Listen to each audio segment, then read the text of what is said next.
KDM ngamuk ke Direktur RSUD Kota Bandung. Kang Deddy Mulyadi geram ke Wali Kota dan Direktur RSUD Kota Bandung karena menolak kakek yang sekarat gara-gara tidak ada uang.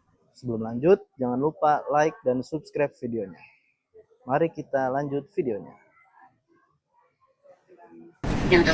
Yang rawat inap. Selalu penuh, Bapak. Oh, penuh ya. Rata-rata penyakitnya apa sih, Bu? Biasanya itu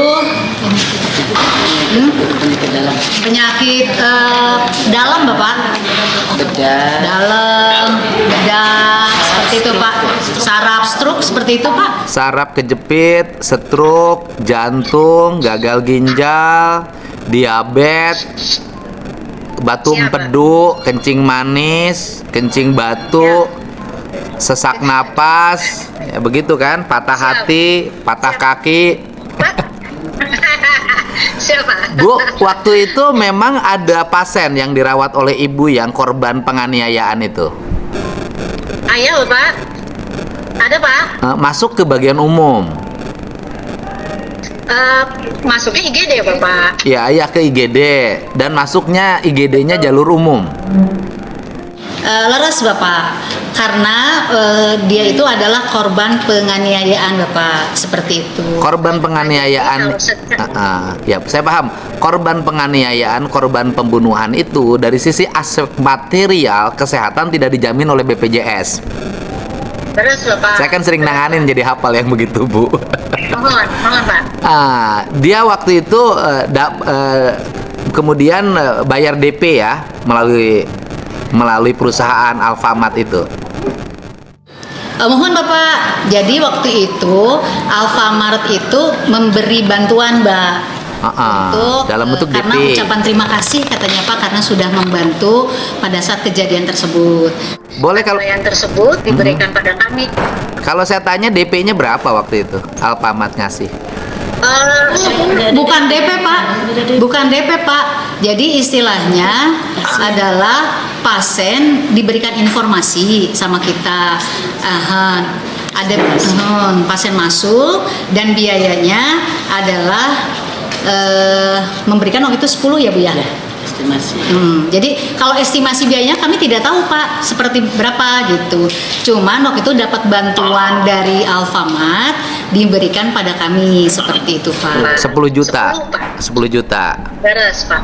Beres. Kemudian luka yang dialami oleh pasien itu apa? Adanya perdarahan di kepala, Bapak. Perdarahan di kepala. Luka pukulnya di mana, Bu? Luka pukulnya teh di belakang kepala, Bapak. Oh, dipukulnya di belakang, dipukulnya ininya, apa namanya? Katanya dipukulnya ininya. Rahang. Paham, Pak. Betul. Yang lukanya di belakang kepala. Iya. Nah, itu secara medik faktornya karena faktor apa, Bu? Secara medis, Pak, itu ya jadi adanya benturan keras, Pak, di seperti itu. Nah, benturan keras itu karena pukulan atau karena kepalanya jatuh? Tidak bisa kami ini, Pak. Kalau dilihat dari video sih memang mungkin kayaknya seperti dipukul ya. Makanya dilakukan CT scan, Pak, di kami, Pak, izin. Nah, kemudian ketika dipukul itu di video kan jatuh kan? Tersungkur ya, Pak ya? Ya, jatuh tersungkur. Nah, kemudian yang terluka di belakangnya. Secara medik bisa nggak bahwa ketika dipukul adalah rahang, kemudian mengalami luka pendarahan di otak di belakang kepala? Bisa, Pak, karena benturannya keras, Pak. Kalau benturannya keras bisa. Oh, itu kalau benturannya keras bisa menjalar ke belakang kepala. Bisa, Pak. Oh, walaupun dipukulnya rahang. Iya, bisa saja, Pak. Oh, bakal pukulnya rahang. Iya. Jadi kemudian Makanya, Pak, izin, Pak. Pak Gubernur izin. siap. Untuk menegakkan diagnosanya, kita melakukan CT scan tersebut, Bapak. Hasil CT scan-nya gimana? Ya, adanya perdarahan luas, Pak. Oh. Di kepala. Jadi Betul. jadi meninggalnya itu karena adanya pendarahan luas di kepala yang diakibatkan oleh benturan benda tajam, benda tumpul di rahang. Kalau bahasa hukumnya kan begitu. Iya. Oh, benda tumpul kan kategorinya kalau dipukul kan? Iya. Nah kemudian dia tidak sadar sama sekali, Bu, almarhum ini. Di bawah itu memang sudah kondisi tidak sadar, Pak. Oh, tidak sadar. Nah kemudian yang berikutnya kan dia pulang. Siapa, Pak? Yang meminta pulang siapa? Ke keluarga, Bapak. Terus kenapa diizinkan pulang oleh rumah sakit dalam posisi belum sadar? Siap. Jadi izin Bapak, pada saat pasien hadiri kami itu kami sudah melakukan sesuai dengan standar prosedur operasional, dilaksanakan seperti itu. Nah, kegiatan dari tim kami itu adalah memastikan bahwa pasien dilakukan pemeriksaan secara intensif, Pak, seperti itu. Nah, makanya di IGD pun itu adalah tempatnya khusus, Pak. Jadi walaupun sementara menunggu ruangan kosong, itu adalah ditempatkan di ruang observasi, Pak. Di IGD-nya adalah seperti itu. Nah, setelah dilakukan tindakan dari kami di hari kedua, ruangannya kosong, baru masuk, Pak, ke ruangan intensif tersebut. Ternyata di hari itu juga terjadi perburukan, Pak. Terjadi perburukan seperti itu. Nah, kami dengan arahan dari DPJP, dokter spesialis bedah saraf, waktu itu menginformasikan pada keluarga pasien harus dilakukan tindakan. Seperti itu, Bapak. Dan keluarga pasien menyatakan bahwa ingin dibawa pulang saja, tidak mau dilakukan tindakan.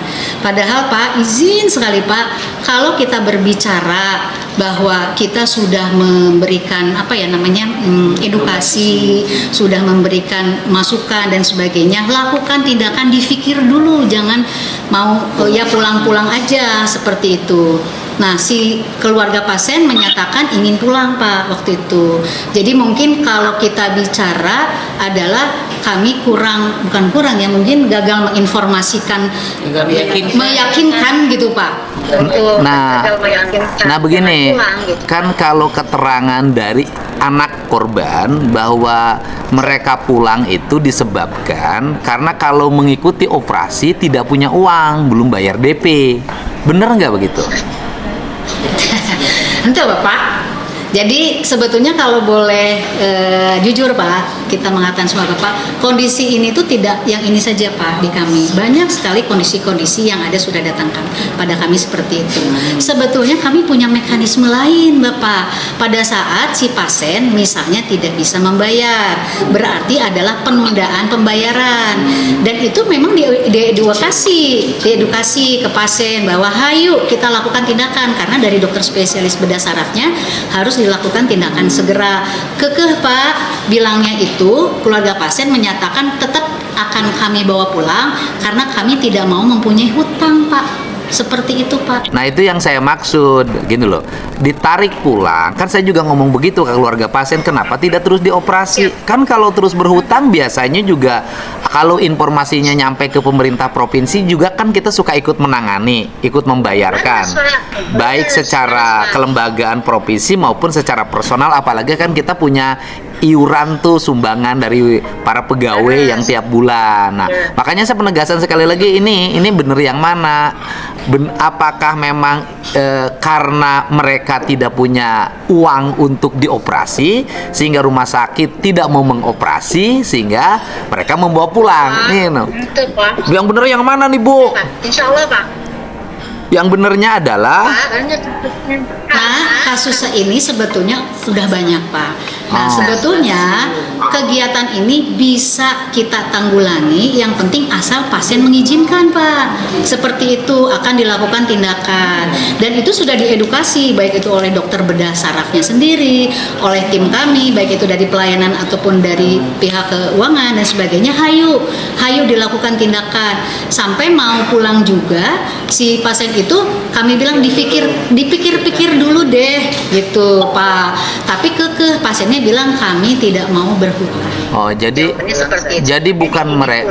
jadi bukan mereka pulang karena merasa tidak punya uang, tidak ada DP untuk operasi sehingga rumah sakitnya tidak mau mengoperasi karena tidak ada DP, bukan itu? Bukan Pak. Bener nih Bu, jangan bohong. Insya Allah Bapak, Abi aling ngebohong nggak Bapak.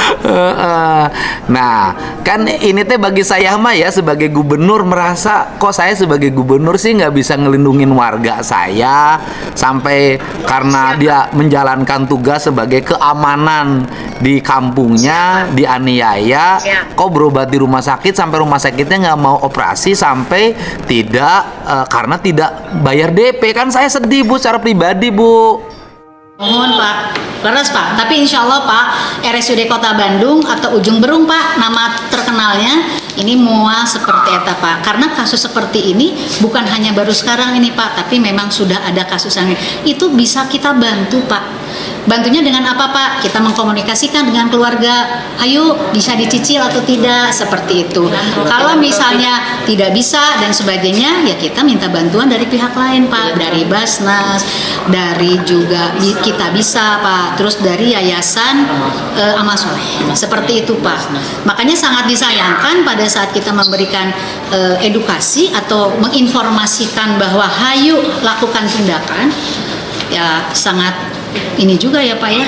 Iya, karena saya begini ya, akhirnya saya kan akan ngambil keputusan begini karena dulu saya pernah menangani pasien yang dibegal sehingga matanya itu sampai pecah gitu kan. Akhirnya tidak bisa berobat karena rumah sakit tidak bisa melayani BPJS karena penganiayaan atau pembegalan. Sehingga mungkin saya besok akan mengeluarkan surat SK gubernur atau surat edaran bahwa orang yang masuk rumah sakit atau puskesmas yang disebabkan karena penganiayaan yang mengakibatkan luka dan dia tidak memiliki kemampuan keuangan untuk membayar, maka itu bisa menjadi tanggungan pemerintah. Dengan catatan dia korban yang dianiaya, bukan dia yang menganiaya. Gitu loh.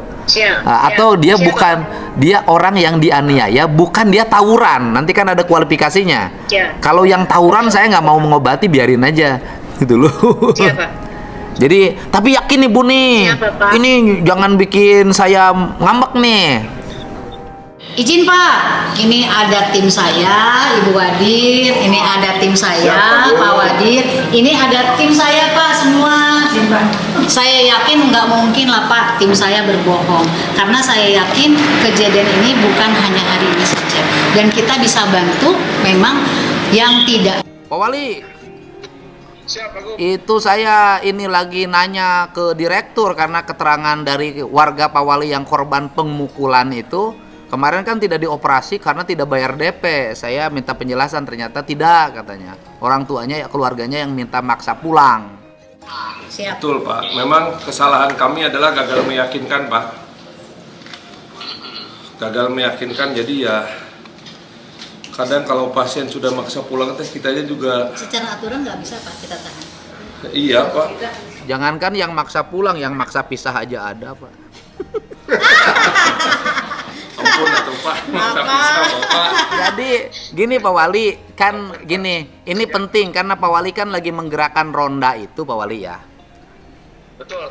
Kasus yang kemarin itu menurut saya juga hal dari awalnya sepele. Orang pendatang baru masuk ke situ, mungkin RT RW-nya kurang aktif atau mereka tidak lapor itu. Betul Pak. Daerah situ memang daerah perbatasan sihnya, jadi kita memang lagi rada lemah di syaratnya Pak. Tapi nggak apa-apa, ini jadi pelajaran penting Pak. Harus didorongin. Iya Pak, daerah perbatasan. Jadi yang berobatnya dari Kabupaten Bandung, yang bayarnya Kota Bandung katanya gitu. Ya, alhamdulillah Pak, itu mah rezeki kami. Tadi sudah disampaikan juga Pak tadi ke bagian Bandung. Ya, biasa itu Mas. Tapi tagihannya sudah dibayar Bu dari Dinas Kesehatan Kabupaten Bandung. Alhamdulillah Bapak Parantos Oh iya, kemarin sama alhamdulillah. Dinas Kesehatan Kabupaten. Hatur nuhun Pak. Aman, Yang Pak, penting- insya Allah Pak. Hatur nuhun pisan Pak, perhatian sarana Pak. Itu belum punya areal parkir cenah. Iya, kan mau dibangun. Pak Wali, Pak. Sama Pak Wali. Pak. Ya tadi udah cerita. Saya bilang Kota Bandung mah sekarang mah anggarannya jreng, banyak. Duit naloba tinggal dipakai. Pak, multi-years, Pak. Aman, Pak. Ya udah pokoknya harus hebat lah di bawah pimpinan Bapak Farhan. Layanan kesehatan Kota Bandung harus top. Mana itu surat penyerahan pembongkaran itu? Siapa sebentar, Pak? Saya negosiasi dulu, Pak. Iya, gitu. Sama saya mah pengen diberesin. Nuhun ya Pak Wali ya. Nuhun pisan. Siap nuhun. Waalaikumsalam. Siap nuhun. Pak Gubernur, atur nuhun.